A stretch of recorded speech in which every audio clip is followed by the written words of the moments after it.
Alright, welcome everyone. We're Semblance of Sanity. I'm Caleb. I'm Jacob. And we're here for HunterxHunter, episode 111. 1121. Some Bilbo Baggins numbers right here. Now, this episode, they might show the start of the attack? Yeah, they might show the start of the attack. We have the whole investigative work with the wolf guy. And the wolf guy. Right. And basically kind of showing now where things are staged and kind of set up prior to the actual attack from the Chimera Ant's perspective. Yeah. Which means that Yuppie is like right there. Like the minute they all jump out, he will know everything that's going on. Now the thing that's good is that we had the whole bit with Meruem essentially being like, bugger off, give me some space, stop using your N on me, give me like the second floor to myself.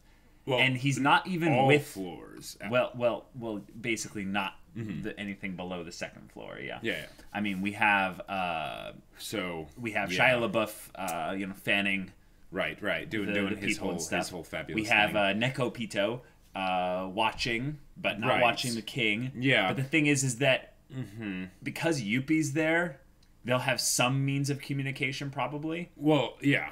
And at the very least, because he's there, they won't be able to immediately leave the first floor, so that once they're detected, then they might be able to get some communication to the king of what's going on. Yeah, possibly. What's good, though, I think, is that unless Knuckle and Melioron are going straight for the king, which I think they haven't changed their mission enough to where they are trying to all go for the king. It's still, let's keep the royal guard away from the king, which means Yuppie will be the first one to get targeted by their OP combo. That's true. So that means they can get the counter ticking on him. Yeah, possibly. The that could be pretty sweet. Get it started early, basically. Right. Although, well, yeah. No, see, that's a good thing. I'd say that the main problem is that we don't know what Yuppie's first move will be when like a bunch of people just appear out of nowhere. And more importantly, their plan depends on speed. If they're like, if Yuppie just slows them down, that's a problem. Like, also, Yuppie is basically playing guard dog. We've kind of dubbed him now in the doggy. He is the good boy. He's a good doggy. He doesn't know what what his masters and all these smart people are talking about, but he will be a good boy and follow orders and be loyal. It's like good boy. Yeah.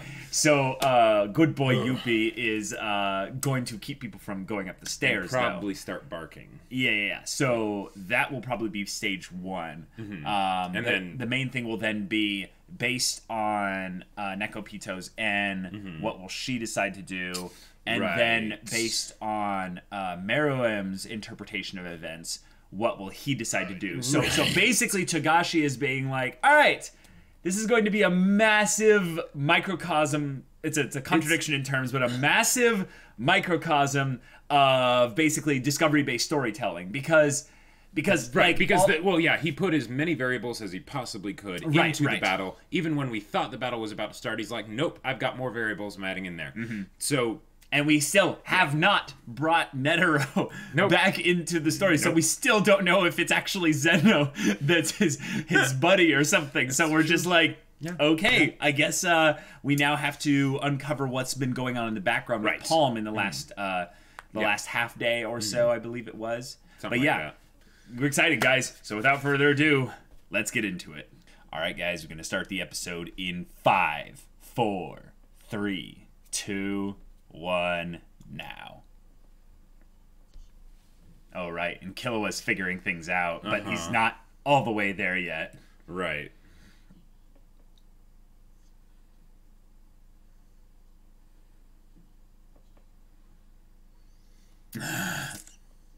I love how Komugi is always at the center of this. Like, oh. Okay. All right.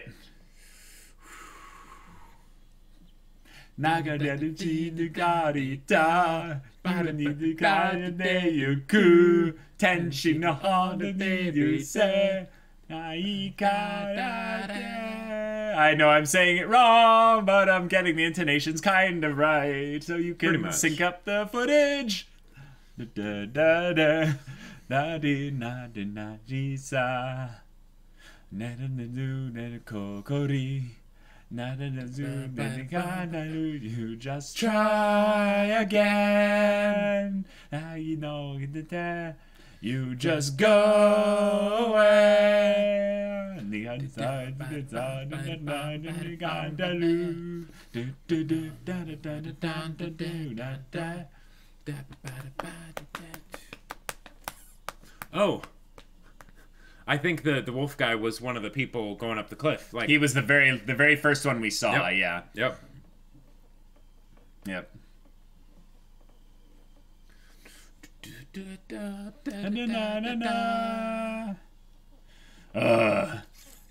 Merrim's eyes are just like terrifying. Oh boy, guys. Oh boy.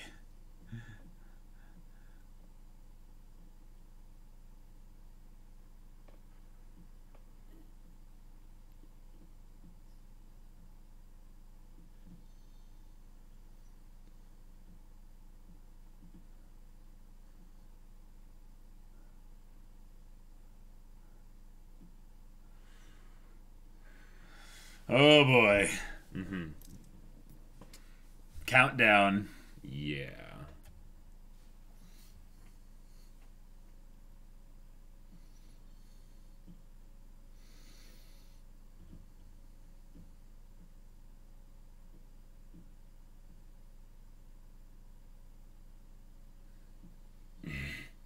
The squad's ready to move out.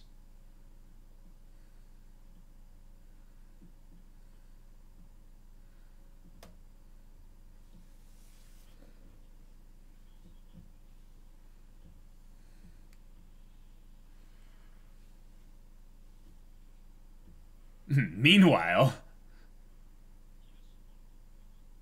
Whoa.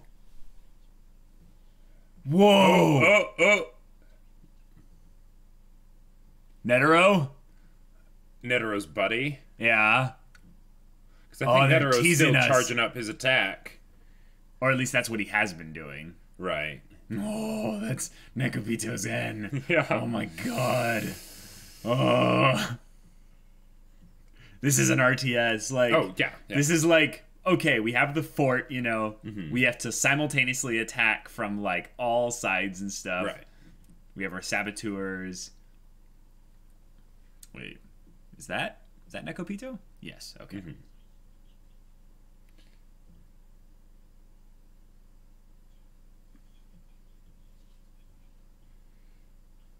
It was just because. Really? Whoa.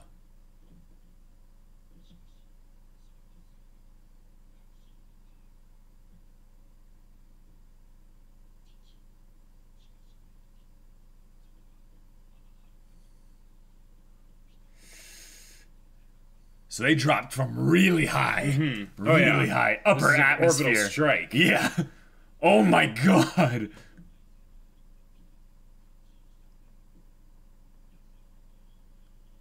Oh my god. She's good. Whoa. Oh. She's recalling all of her aura. Oh my gosh.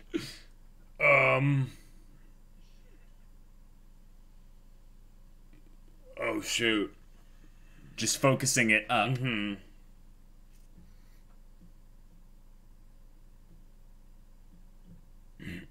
Oh my god, the gods have descended.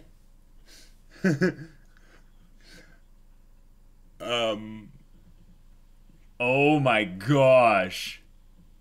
That looks like Zeno's dragon thing. Yep.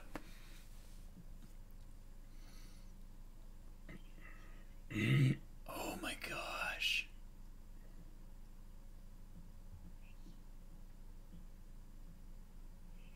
Whoa. Oh.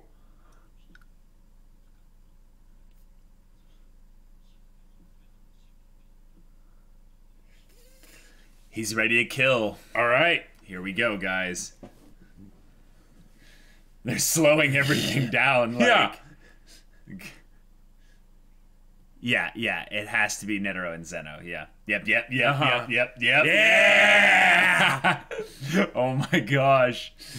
It's like they merged their auras together. Whoa. Oh boy! Oh my gosh. Kitty's gonna pounce.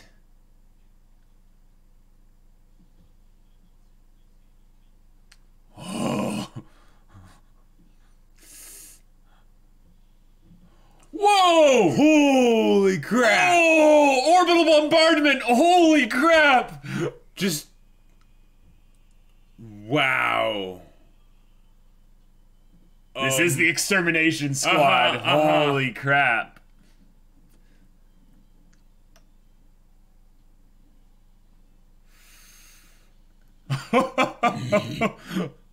Oh my gosh.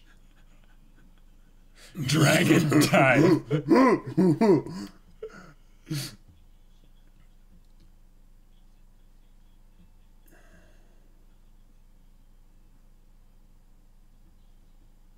Oh.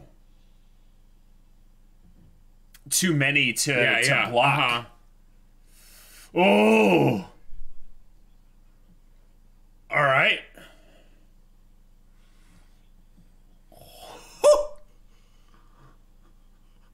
Holy crap.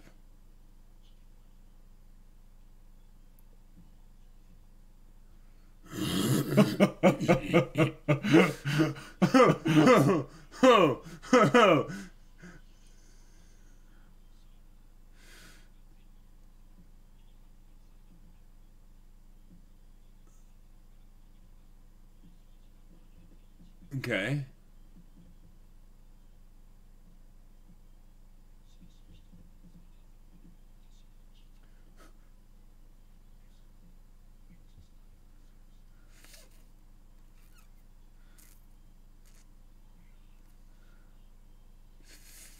Little ant. Yeah. Oh my gosh. Oh boy. All right. They cannot just leave that. What there. is happening?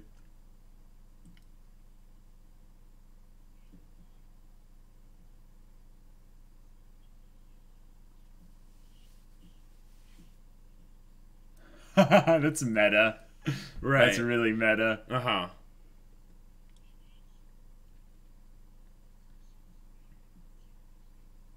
Is he talking to Netero? Or maybe one of the other Zoldycks.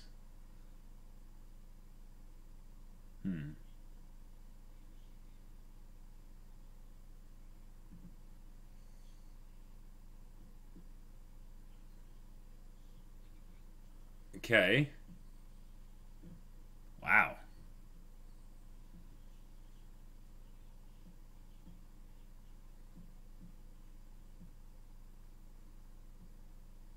Cool.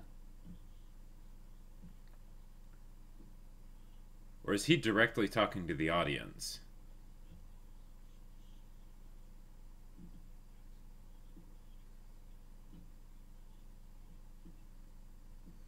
I don't know.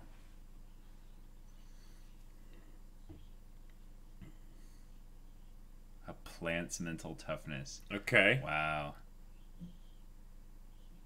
Whoa. Netero? Yeah. Whoa. Your grandpa.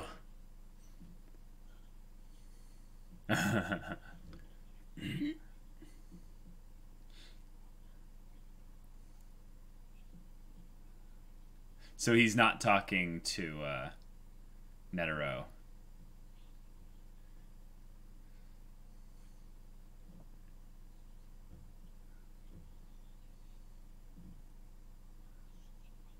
Type Gunyan bot hits something. Okay. Is that no? That's not this. This is Zeno's thing. The dragon dive. Mm-hmm.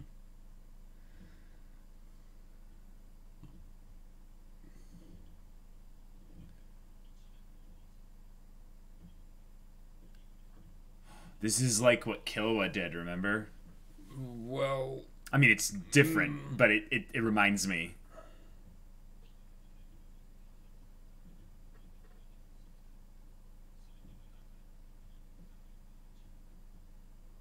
Holy crap. I've never seen an anime do this. Yeah, yeah.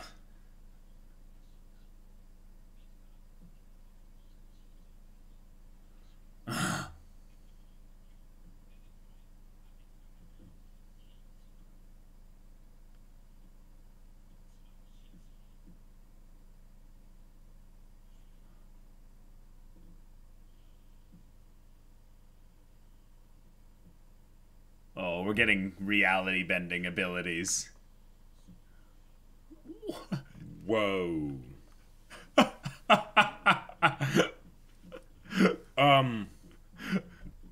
Awesome. All right. All right.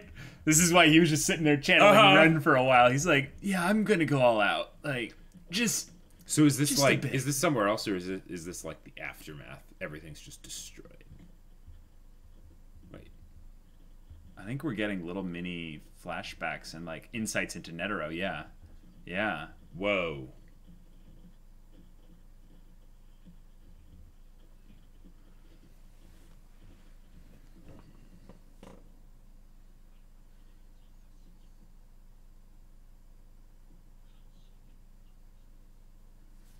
Okay.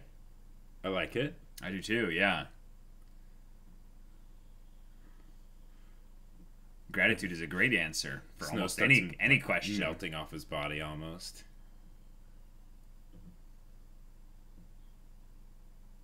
Oh. This is talking about probably how he formed his technique. Uh-huh.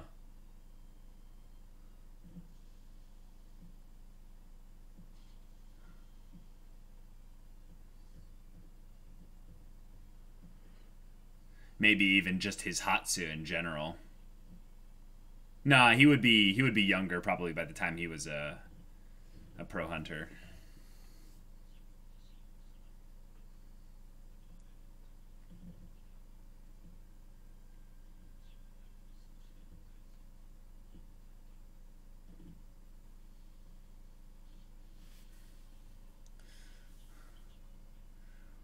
Whoa. Okay.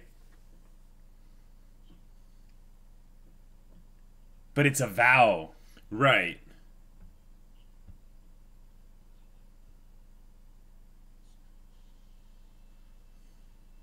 Holy crap. And he continues to do this every day for the rest of his life. Okay. Holy crap.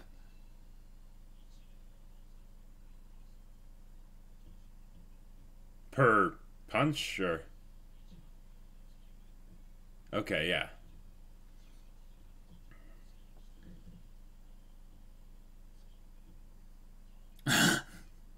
Yeah. Oh my gosh. And so, with like 10,000 being the number that represents like eternity, basically. Yeah.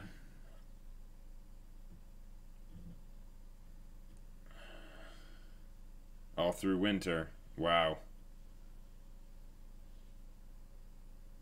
And he had to get it down to where he could do it fast enough to where he could actually live a life, you know? Mm-hmm. Right. Which meant he had to stay here for a long time. I would guess almost that based on that he's like some kind of enhancer, because like either that or he's like a transmuter. But just the fact that he's doing punches. Yeah. I mean, he is a martial artist probably before he was even a hunter, so... But this kind of backstory for Netero makes me think... winter. Like, oh my god, it's been a year. That like... Oh, okay. Dang.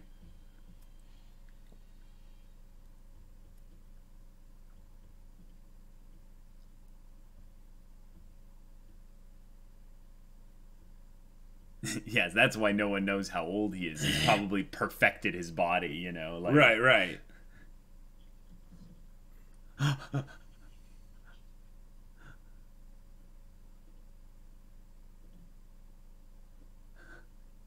He didn't eat food during that time.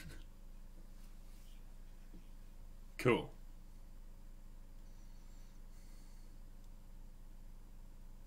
A metamorphosis. Mm-hmm. Yep.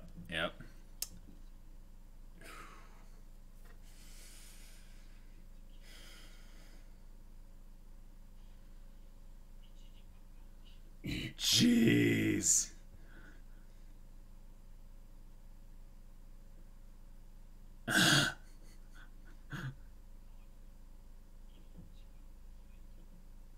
Wow. Yeah, he basically had his Buddha transcendental, experience. Yeah. And then, came back to society. And they're like, what is this man? Mm-hmm. His old martial arts school, probably. Yeah. I wonder if that's when he awoke. His Nen was, like, right around that time? Or was it during? Or... Because he was using Aura when it happened. Yeah, he seems pretty proficient already by that point. So. Yeah.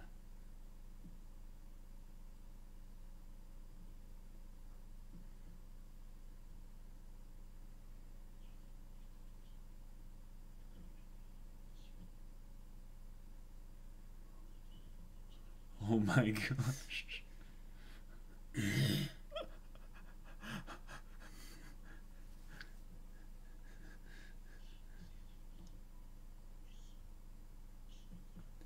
He just did his 10,000 punches.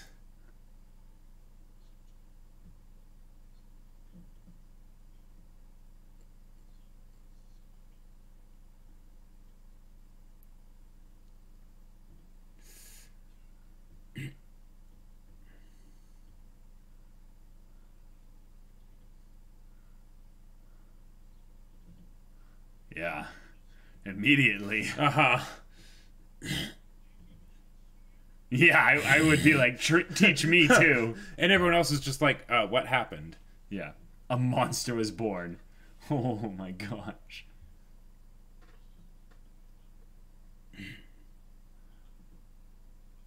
Whoa. Wow.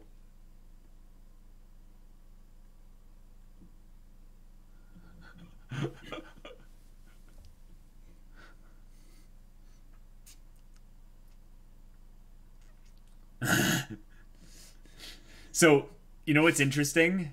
In a lot of other shonen, they will not even show the fight happening because things are moving too fast, which is basically a way to save animation. Whereas in this case, they slow things down like, so that we can see what's going on, you know? Right.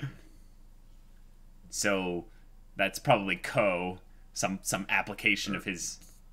Yeah. And high five. Yep.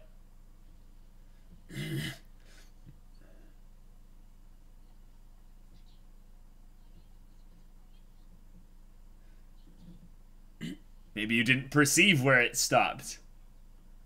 Oh,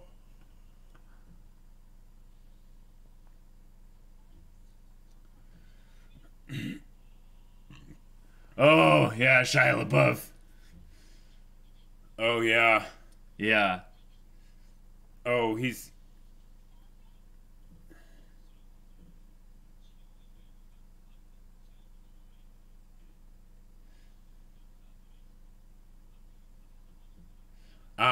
but that's an anchor for her to... Yep.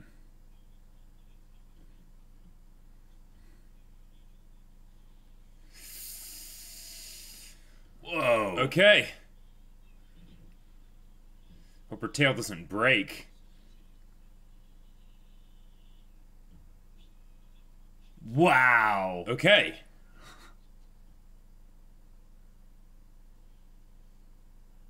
And now she's going to explode back into the... Right. Once she can actually reach the ground. Yeah.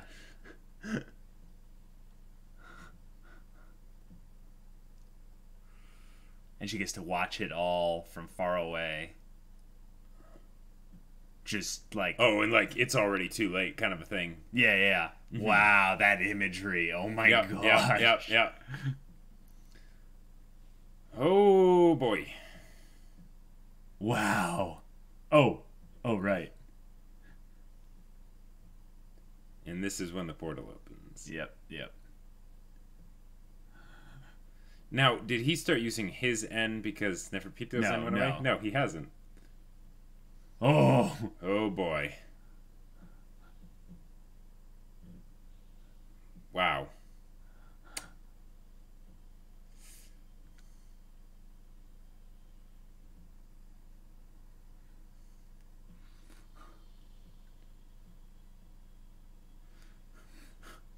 He's like, wait, something's not right here.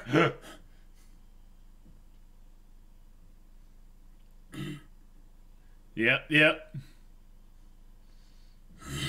Oh my gosh. I love how they showed it from his perspective, and he, you know, just completely did not perceive Knuckle or Melioron. Shoot has to be the distraction right here.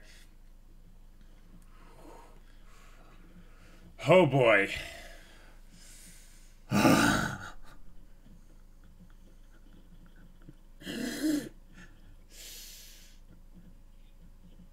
Yeah, no kidding. Yep. Oh, Melioron and Knuckle can just run past because yeah, exactly. Mm-hmm. Okay. Oh my gosh. All right. That was a little bit weird having that much exposition. Yeah. It was a little weird, but they were able to use it effectively, you know.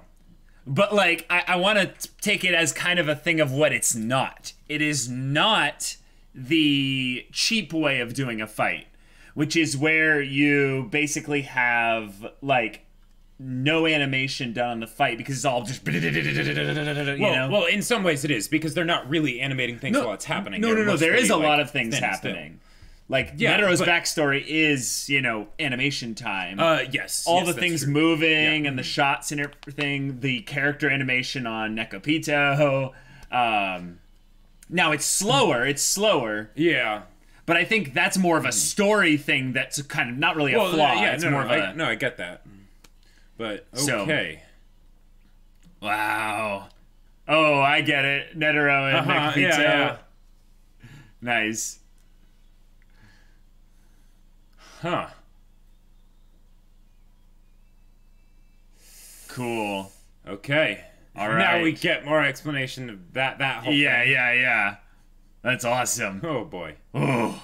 Okay, well, this was a different episode. What the heck? So, it was ZENO. It was ZENO, yeah. Him and Netero have arrived. And also... This entire episode was a build-up for how freaking strong Netero is. And more importantly, how fast he is. Not only, like that, but that he... Like, they drew the connection again, basically, to where, you know, the Chimera Ants are the monsters. But basically, that Netero became so strong that he essentially was... a monster. They literally said, you know, a monster was born that day. And that's something that, while, you know, he probably did most of his things for good and stuff, it's quite terrifying to have essentially a monster be sent in to fight monsters. Right. And that begs the question, though. Originally, Netero didn't think he would be able to beat the king. Or at least that he was strong enough to beat the king. Or what he displayed for, you know, for Gon and Killua. What they didn't think it was enough to beat Neferpito. So... Right. But the thing is that I think Neferpito isn't even fazed by that attack. All it did was knock her back because she had to block it. Yeah, it was a CC move, essentially. It was a knockback move to get her out of the fight for at least a few seconds. I don't know. Like, well, and as we've seen here, a few seconds is an eternity. Right. So one of the things I think that this is basically telling us is that we have a lot of variables in play. And in order to give each variable their own screen time, we have to slow down the story to a snail's pace. Right, we're kind of going in perpetual bullet mode to show how all the different characters and their actions interact with each other and change the playing field. Yeah, and I'll give them basically the benefit of the doubt that they know what, like they know how to handle this. Right. The thing that I think is also curious about it is that when we see things in this time frame with the narrator essentially giving exposition, we are then able to understand why characters do something. Because here's something that eats up a lot of screen time in shonen fights: is their internal monologuing, and they have to do it per character. And if you have 20 characters or so that involved in the whole thing, it takes a long time. So I think I'm actually excited about this because I came from a negative background surrounding shows like Bleach. And what Bleach did was kind of more or less the Dragon Ball Z kind of fights. charge up my big attack. Right. My attack. Oh, it was not effective. What do I do next? Sure. And then when they would actually show choreographed fighting, it was more or less just flashes of light going in different areas. Yeah, not all the time, but a lot of the time. Yeah. Without really much character animation, except for those big hype moments. Well, right. And that's good for a one-on-one fight, but never did Bleach handle well the group. Well, right, and it was just a running joke that anytime there were group fights, it always split off into one-on-one fights or two-on-one fights or something like that.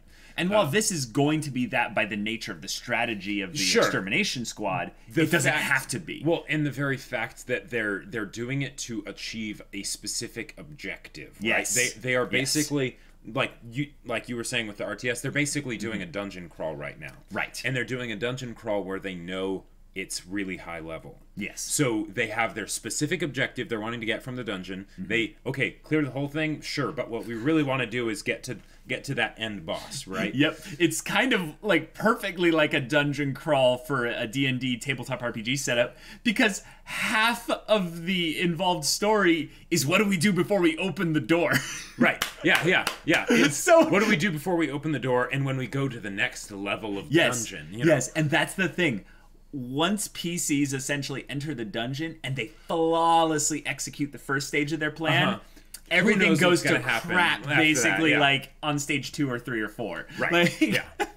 So they bump into a trap. They forget to check their perception rolls. They forget to do XYZ, cover their escape, whatever. The great thing here, though, is that both sides are PCs. Yes, both sides are PCs. So Chimera Ants, they have had a lot of things that conveniently went very well for them with their whole setup for this attack that they didn't really know was coming.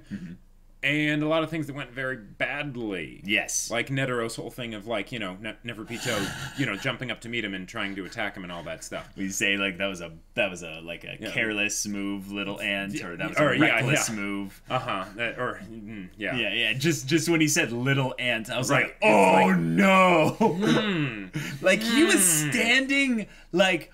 on high with like a prayer pose, like I am bringing down divine judgment. It looked really terrifying. Oh yeah, and I just have to say the look of Zeno's dragon with then the basically the starfall. That he's just bringing down on this place. It's like, okay, yes, thank you.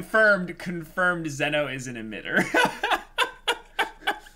This is like we were pretty sure before, but now it's like, oh yeah, definitely. Do you want to say, like, just go out on a limb here? When Zeno used his dragon thing against Crollo, thank you. It was a purple dragon.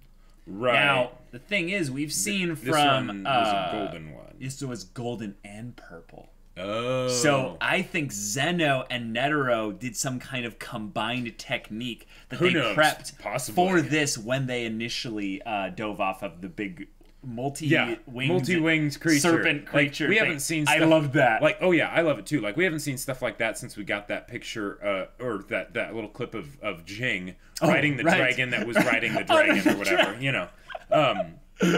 So that was just fantastic, and again, tactical Netero, like tactical Netero, we freaking called it. Like this, thank you, and they made it be something where it's like, no, it's not just Netero, because he can slap Neferpito very far, but it's also like what these things are going to do when they actually land. I don't know.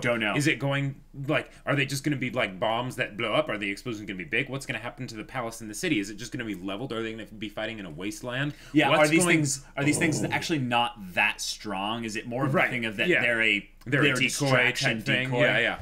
Are they like spawned soldiers even? Like, we have absolutely no idea. Now, if this is some kind of orbital bombardment, yes, the things you have to worry about then really are the collateral damage, specifically ones that are the easiest targets, like the ones that are higher up. Now, obviously they're not going to be any threat to the king. No, right? Who do we know that's very important in this story? That is also a bit fragile. Yes, very, very fragile, and only an eagle, a little hawk, was enough to basically threaten her life. Yeah, potentially. So what will Holy these things crap. do? Is Komugi just gonna die like at the very beginning of the fight? She might. And then like, Meruem is going to like he might not even know. Like, oh well, no, he can probably he'd just censor probably. But like, well, and when there was a bombardment attack like this, probably the first thing he'd do is be like, oh crap, is Komugi okay? Well, like, I think they're also trying to make the point that remember how they were talking about Pito. She noticed it first. Meaning that there's an order by which the Chimera ants realize they're under attack. Yeah, they got different initiative rolls. Yes, exactly. So Neko Pito rolled a that 20 on the perception check, and saw the impossible thing. Exactly. And was like, huh? Yeah, and then was like, I'm gonna hit it. Well, basically, it's kind of the thing where it's a little bit meta. Pito metagamed, and the GM said, never Pito, roll for initiative. And she's like, frick. Like, she was like, crap. And maybe doesn't roll in 20, she rolls like a 15. And it's like, you don't see anything of note. And she's like, where's my end not cover? Up high. Crap. Focus it up high. Right. And you see this. Okay, crap. Well, and yeah. She went for instinct. She tried to get that surprise round, surprise the surprisers. It's a great tactic. But they were already in the surprise round, so welcome to the surprise round. Except that one of them has time stop, so it's just like... Well, that's the thing I think was really curious. When they talked about the whole aspect of skilled fighters essentially having this time perception phenomenon where they're able to react in fractions and fractions of a decimal of a second, you know. It's something that I'm sure is definitely possible. They don't even need to say... They don't even need to make us believe it. This is HunterxHunter. We have Nen abilities and stuff. So and we have Netero. And we have Chimera ants that are stronger than Netero. So cool. So it's just really cool to showcase that when we are in a phenomenon of a story where they're using a time perception filter to have us even be able to experience the attack in a way that's we actually know what's going on, because I think that's why they're doing this primarily is that we think about this is a manga adaptation, so in the manga there's probably a lot of text happening and stuff and for us to be able to get the internal understandings as to why they chose to do these things and all that. Maybe some of it could have been cut out, but I think they wanted to keep it as close to the manga as possible. Well, and also just the effect of, the more time you spend on something, the more importance you give to that thing. So the fact that they're spending a bunch of time on Netero, it's like, yes, this is the time to do it. For someone like Netero, that is the time to basically interrupt what would be a fight, even though it was really just one swing and it happened just before it actually happened. It happened more at the offset of the fight. Right. As a way to basically show and build up the character and be like, this is why they're a badass. This is why you should be terrified of them. And then they go and are awesome and do their thing. That could get totally old and totally break the tension if it's done in the middle of a fight or towards the end of a fight, but the fact that it was done here, and for someone like Netero, it just works. And then suddenly Neferpito's way over there, and it's like, oh, wow, this could really go in the hunter's favor. Yeah, they just knocked one of them out of the initial reaction time radius of the palace. And even though Yuppie is at the stairs, Shia LaBeouf, the way he was screaming and thiving towards the king, that I was worried he was just gonna die right there. Oh, Shia LaBeouf? Yeah. Oh, I had no. They're talking about squashing bugs, and Shia LaBeouf's a butterfly, and I don't know, butterflies are fragile. You damage their wings, it kind of I saw the bit where they showed the metamorphosis of Netero, and they chose a butterfly because it's one of the perfect examples to showcase a metamorphosis. But I think that that's something that will be a little bit of some visual foreshadowing of Shia LaBeouf's character, and that he's going to go through some kind of a metamorphosis where his character is going to probably lose all semblance of sanity, basically, because the king is probably going to, if Komugi gets even the slightest bit threatened, I think that Meruem is going to abandon maybe protecting Yuppie, or maybe even going to a more sure. safe location. Yeah. Mm-hmm. Yep. Because he's like, no, you guys should be able to handle yourselves. I'm going to protect her because she matters most to me. And he's like, she, a human, a weak human, and that's just going to splinter his whole perception of the king and everything. So. And God help us all if Komugi actually dies. Oh my God. I wrote down on Discord about 4 so days ago, because I told you guys that like I had a whole bunch of endings kind of in my head and stuff, and that a bunch of them have been dropping out of potential rapidly because of the way the story was moving along. Whereas some of them dropped from 20,000 feet. Well, now I think we were wrong really about the whole like potential like nuke situation. This is the nuke. This is the nuke. Where basically they are going to level this place. And even if they don't necessarily level the place exactly, right? Even if they don't necessarily even win, well, it's the kind of destruction, basically, that is the same thing as basically some F-20s or F-18s or whatever flying over and just launching cruise like missiles and stuff. Sure, I don't know what I'm talking about, but right. This is an airstrike. This is an airstrike, and airstrikes, just fire without prejudice or mercy. They just Well, here's another question. Depending on how crazy this destruction gets, there's a whole bunch of people stasised right outside the city. Now this that's might the be. thing. I think they're actually safe. Okay. I think that this thing was specifically targeted at the palace's like interior. Sure. It might. That's the thing, though. It might accidentally hurt some of them. But see, this is the thing that I feel like is something that Knuckle in particular was kind of worried about. Was he came on this mission because he's more of a pacifist. Like he wants to potentially see if there's any way of, not doing this completely through violent means. Yeah. Because he thinks that by his presence there'll probably be some instance where he can be like, whoa, we don't need to exterminate all of them. Right, like, which actually that kind of helps, add some good weight to his being an assassin, because he's basically like, no, I'm going to take care of this one person. That way they're the only one that has to die, kind of a thing. Well, also his ability is one that would neutralize the power, essentially, of that person to where they could be handled by someone like Shoot, who would then, probably just pokeball them.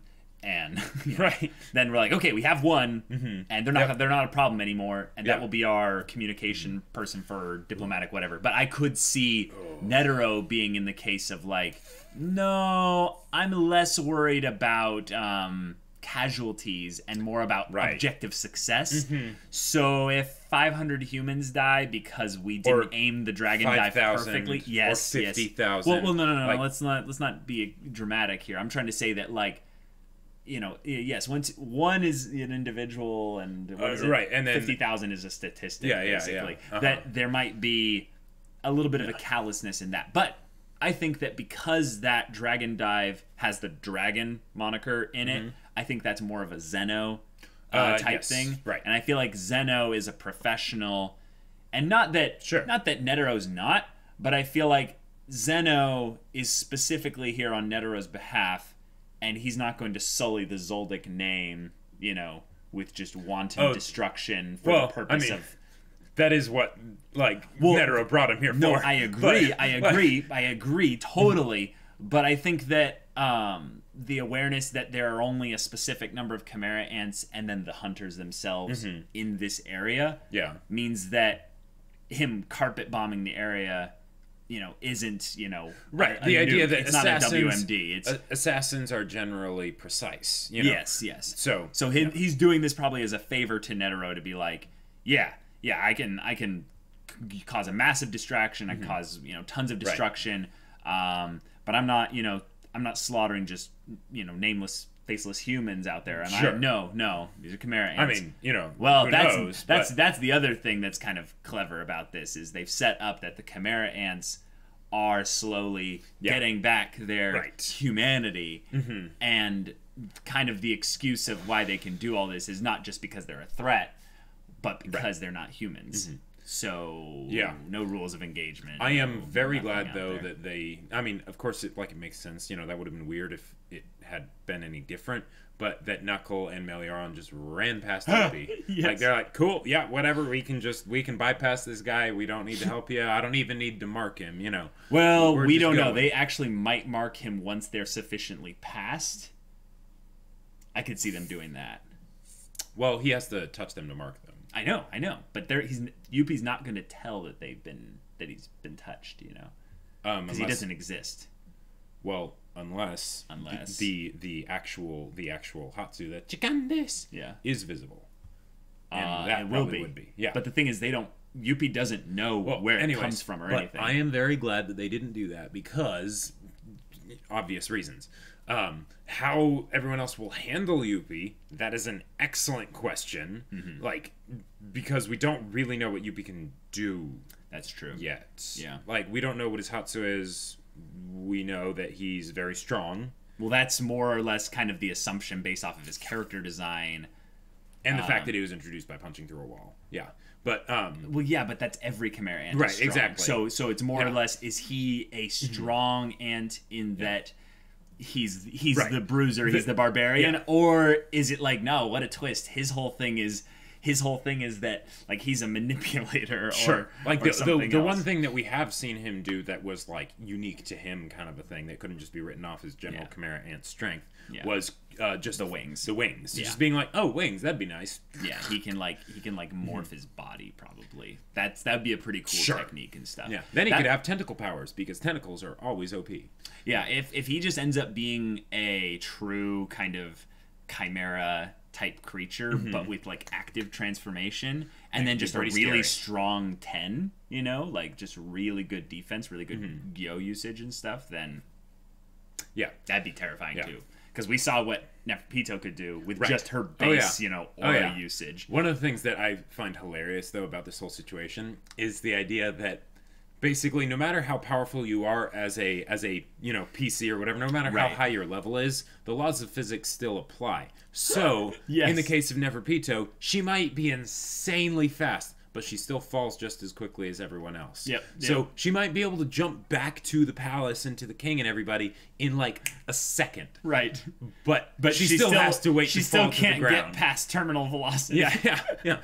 I mean, she could like bundle up her limbs to like less drag, which would probably be a good idea. But that's not going to change it that much. Yeah. That is a really good point. I think the next thing that's good to bring up is Gon's eyes going dark and cold. Yeah. This was something we've kind of been waiting for. This is something we've been kind of excited about, is that Gon and Killua are diametrically opposed in not only character design, but also in temperament, personality, the way they handle their problems. And Gon has shown in multiple instances, and this is shown, that he is not doing well. Like, since Kite's whole escapade there, he has been a bit out of it. Yeah, and that bit with Morel, I think, was probably the biggest tell. Where basically they were like, you know, assume that I'm like the one that, you know, hurt Kite, or I'm the one that, you know, Yep. You know, I'm Neferpitou or something like that. Come at me. And then Gon just like was like, I'm gonna kill you. And Morel's like, okay, we got it. You're good. You can join the mission. Yeah. Right. So now Gon is going into this real thing. And the cool thing actually about this is that Neferpitou is nowhere to be found. When that first happened, I was like, okay, hold on a second. What if, because HunterxHunter loves to, you know, flip the table and do the unexpected and stuff, what if they actually made it so that Netero just, bam, slapped her and One Punch Man blood splatter? Like, you thought she should be instantly dead. Like if you had just been insta-killed by that, and it's like, like that would have been funny, but that would have been, well, it would have been a bit anticlimactic. Very anticlimactic. But then, like, for the fight, and not just for Gon's whole development, since he wants to fight her in particular. But I was like, wait a minute, what if they did do that? And suddenly Gon's like, what? So what do I do? What do I do with his anger? Like, do I try and like unleash it on someone else, or? But yeah, oh boy. Yeah, he would have to probably unleash it on himself. That's the thing I'm most scared about, is that Gon is not going to be a threat really to the other hunters if they like get in his way or something like that. It's more hopefully. I'm weighing basically the scales here in that I think that Gon is more of a danger to himself than he is to his friends. Yeah. He could be a danger to his friends if, you know, say Killua, like I have this like vision in my head of Killua being like, no, like please, and Gon nearly kills Killua. Right. Like, well, here's the question. Yeah. If they're in a situation where Killua wants to basically neck chop Gon again. Yeah. Right? Now, not for the purposes of running away necessarily, right? No, because he's over same thing he did when Kite's whole thing with Neko. Right. Yeah. I can just picture Gon just just grabbing him and being like, "Don't you dare!" Yeah. And either breaks his arm. Or worse. Or worse. Yeah. Like so I want them to stay together. And as long as they stay together, I'm pretty much cool with whatever comes there, because I think then that Gon would then be more of a damage to himself, and I feel like that's more of an opportunity for character development. But you know, Gon just going all like, you know, crazy, angry and stuff. But Silva's foreboding words about Gon and Killua not ending up together, you know, them having a split. Yeah. I think that's more of a foreshadowing bit than a literal thing to be taken directly. Possibly, because I do think that Silva's right. Something like that, I don't think that Silva's right, but Silva's main point was that you will come back here because you won't have a home anywhere else. And I do think that Silva's right. Killua will go back there, but he's gonna go back there and be like, "Yeah, I got myself free. I'm going to go back in about 5 minutes, but I wanted to talk to you guys for a little bit." And Silva's going to be like, "I knew you would be back," you know? So I have a little bit more of an optimistic view on how this is all going to go. Yeah. I do like, though, that Neferpitou was just slapped out of the fight's like range and stuff. The fact that we don't know how far really she is, I think is also great. I really want to see her whole thing when she lands and her legs do that her legs do the thing, and it's just like the disgusting thing, and then she just boom jumps back, explodes back. Yeah. Also, I really want to know what's going to happen with Meruem and Shia LaBeouf, because if he goes to the king and the king's like, "I did not summon you," like I will, and he's like, "No, look outside." Too late. well, that would be funny, but more so, what will the king's orders be? Because the king's orders, this is the thing. The king's orders might be just, you know, give them hell. Or it might be more specific. Help me defend Komugi. Right. Or no, this would be crazy. Yeah. Oh, Shia LaBeouf, you can fly. Fly Komugi somewhere somewhere safe. Yeah. Oh, no. And then come back. And imagine, because then that would be the ultimate sort of slap in the face to Shia LaBeouf, because not only does he have to save Komugi, right? Being ordered by the king to do this, but it also means he can't protect the king. So, like, there's so many things that I could see Meruem saying, and anything like that, I'm just that would be so crazy. So awesome. Guys, I feel like the discussion for this one is not as like big as we would want it to be, even though things are going down and because stuff. It's really like it's still just what will happen next. Like we started to see a little bit better with the few seconds of like real time fighting that's happened. Exactly. But guys, here we go. So yeah, if you want to watch the next 2 episodes reactions right now, go check out the link in the description below for our Patreon. You can get on early access there. It also comes with Discord access, so you can chat with us about stories, non-spoilery HunterxHunter stuff, or whatever. And if that interests you, we'll see you there. But until then, we're Semblance of Sanity. I'm Caleb. I'm Jacob. And we'll see you all next time.